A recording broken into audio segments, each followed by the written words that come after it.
Så er vi klar. Nummer 1 og vinder med Sandefjord Karriere. De lavede 0 fejl i anden fase i tiden 19,83. Og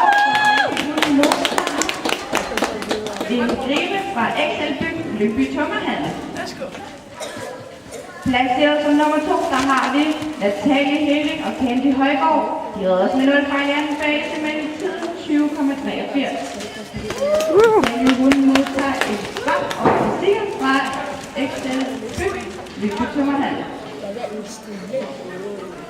Og sidst placeret som nummer 3, der har vi Elisabeth Herved Jørgensen med Hercules.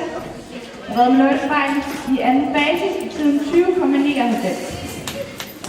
Elisabeth Bull modtager hestbøjser fra Blågården.